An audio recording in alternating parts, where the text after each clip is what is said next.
di mana Tante Mei akan bagikan renungan firman Tuhan buat anak-anak di rumah. Untuk anak-anak yang tetap setia mendengarkan firman Tuhan, Tante Mei percaya Tuhan Yesus pasti akan memberkati. Tapi sebelum itu kita mendengarkan firman Tuhan, Tante Mei ajak kita semua berdoa, kunci tangannya, tutup mata, kita berdoa. Terima kasih Tuhan Yesus buat kesempatan hari ini. Tuhan masih beri kami waktu lagi untuk mendengarkan kebenaran firman-Mu. Kami percaya Tuhan, firman-Mu itu selalu menjadi kekuatan bagi kami. Khususnya buat anak-anak yang masih kecil Tuhan. Mereka selalu rindu dengar firman-Mu. Mereka belajar untuk rindu mendengarkan suara Tuhan lewat kebenaran firman-Mu. Berkati mereka Tuhan, berkati semua anak-anak di mana saja yang boleh mendengarkan renungan ini. Kami siap mendengarkan firman-Mu di dalam nama Tuhan Yesus. Haleluya. Amin.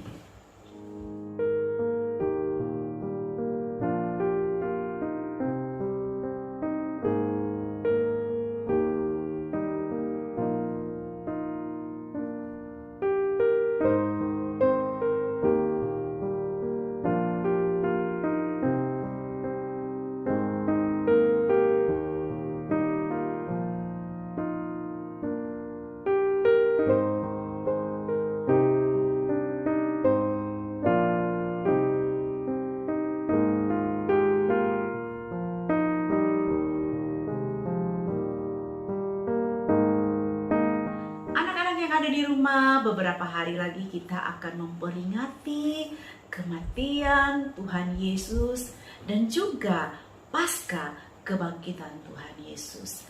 Seperti yang film yang diputar tadi, anak-anak boleh melihat bagaimana Tuhan Yesus disalib. Ya, ada satu pertanyaan yang akan Tante Mei ajukan kepada anak-anak. Mengapa Tuhan Yesus harus disalib? Mengapa Tuhan Yesus harus mati? Ya, anak-anak mungkin pernah mendengar cerita tentang bagaimana manusia pertama, siapa? Adam dan Hawa jatuh ke dalam dosa. Pada saat Adam dan Hawa jatuh ke dalam dosa, mereka diusir dari Taman Eden. Ya, hubungan yang akrab antara Adam dan Hawa pada saat itu dengan Allah itu terputus. Ya, seperti jalan seperti ini ya. Ketika manusia jatuh dalam dosa itu terputus, ya, ada jarak antara Allah dan manusia. Ya, Allah mengirimkan banyak nabi, banyak hakim, banyak orang-orang yang diurapi Tuhan untuk memperingatkan manusia akan dosanya. Ya, kalau anak-anak rajin baca Alkitab, anak-anak mulai baca dari kitab Kejadian sampai raja-raja, sampai hakim-hakim, ya. Banyak Tuhan pakai orang-orang yang diberi tugas untuk memperingati manusia akan dosanya. Tetapi tidak ada satupun yang dapat membuat manusia itu punya hubungan yang baik lagi dengan Allah. Yang bisa menghubungkan kembali jurang yang terpisah tadi antara Allah dan manusia itu hanya Tuhan sendiri. Anak-anak tahu bahwa Yesus itu adalah Tuhan. Jadi Yesus, dia sendiri yang datang ke dalam dunia, dia lahir di Bethlehem, dia sendiri yang menebus manusia, umatnya, umat kesayangan Tuhan. Tante Mei dan anak-anak yang ada di rumah, Tuhan yang menebus. Sehingga dulu kita punya dosa yang banyak, yang tidak bisa terampuni. Seringkali kita buat pelanggaran, tetapi Yesus menebus dosa kita, mengampuni dosa kita. Ya, karena Tuhan sangat mengasihi manusia. Coba anak-anak buka di dalam Alkitab, Yohanes 3 ayat 16. Di situ dia berbunyi demikian. Karena begitu besar kasih Allah akan dunia ini, sehingga ia telah mengaruniakan anaknya yang tunggal, supaya setiap orang yang percaya kepadanya tidak binasa, melainkan beroleh hidup yang kekal. Berarti semua orang telah diampuni dosanya, telah diselamatkan oleh Tuhan. Itulah makanya Yesus menebus kita dari segala dosa dan pelanggaran kita. Nah lantas, ketika Yesus menebus kita, apakah kita masih bisa berbuat dosa lagi? Pasti, kita masih, namanya kita manusia penuh dengan kelemahan. Kadang-kadang kita melawan orang tua, kadang-kadang kita malas berdoa, kadang-kadang ada yang sampai mencuri, ada yang suka marah-marah, ada yang suka pukul teman, ya apalagi ada yang suka nyontek di sekolah. Kita masih banyak melakukan pelanggaran, kita masih banyak melakukan dosa kita. Tapi Tuhan bilang, ketika kita menyadarinya itu, kita mengakuinya itu, kita bertobat tidak melakukan lagi, Tuhan akan mengampuni segala pelanggaran kita. Anak-anak harus berusaha, selalu berusaha berdoa, selalu berdoa, Tuhan tolong biar hari ini kami tidak melakukan yang menyusahkan Tuhan, kami tidak membuat Tuhan sedih, tapi kami mau Tuhan melakukan hal-hal yang senantiasa menyenangkan hati Tuhan. Selalu dengar-dengaran pada orang tua, tidak suka membantah, tidak suka berbohong, tidak suka mencuri, ya, suka melakukan kebaikan, ya, tidak suka pukul teman, apalagi yang hal-hal yang tidak baik yang kita lakukan. Kita harus benar-benar melakukan apa yang Tuhan kehendaki, ya. Kalau Anda baca di dalam Roma 5 ayat 8, di situ dikatakan seperti ini. Akan tetapi Allah menunjukkan kasih-Nya kepada kita oleh karena Kristus telah mati untuk kita ketika kita masih berdosa. Karena kasih Tuhan, ya, Allah menunjukkan kasih-Nya kepada kita, ya, mati untuk kita. Ketika kita masih berdosa, dosa kita telah diampuni, dosa kita telah ditebus oleh Tuhan sendiri. Ya, kita dibayar lunas, tidak dicicil, bayar 500 dulu, tidak, tapi Tuhan bayar lunas, semua dosa kita dihapuskan.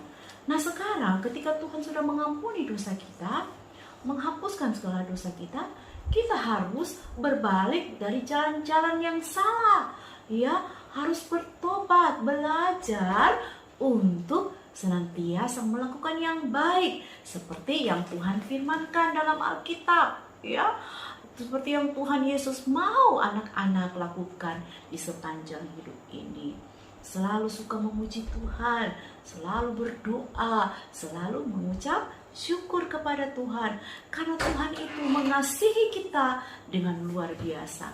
Tidak ada kasih di dunia ini yang seperti kasihnya Tuhan sama Tante Mei, sama anak-anak. Kasih Tuhan besar, tidak bisa ternilai, ya, tidak bisa digantikan oleh apapun. Mari kita baca dalam 1 Yohanes 4 ayat 10. Berbunyi demikian. Inilah kasih itu, bukan kita yang telah mengasihi Allah, tetapi Allah yang mengasihi kita dan telah mengutus anaknya sebagai pendamaian bagi dosa-dosa kita. Jadi yang pertama bukan kita yang mengasihi Allah, tapi Allah yang lebih dahulu mengasihi kita. Kalau Allah mengasihi kita, kita juga harus mengasihi Allah. Kita juga harus mengasihi sesama. Nah, masa terus kita bilang, oh saya mengasihi Allah, tapi anak-anak suka pukul adik, anak-anak suka pukul teman, anak-anak suka marah, anak-anak suka melakukan yang tidak baik. Kalau anak-anak menyadari bahwa Allah mengasihi anak-anak, anak-anak juga harus mengasihi Allah dengan mengasihi sesama manusia. Oke, teman-teman, adik-adik, walaupun kita tidak walaupun kita di rumah banyak bersaudara, tapi kita mau hidup rukun satu dengan yang lain. Karena apa? Tuhan sudah lebih dahulu menunjukkan kasih-Nya kepada kita dengan menebus kita. Dulu kita berdosa, ya. Dulu kita akan mati, binasa, masuk neraka. Tapi karena Tuhan mengasihi kita, Dia menebus kita, sehingga kita yang dahulu berdosa dijadikan tidak berdosa, diampuni dosanya, ya.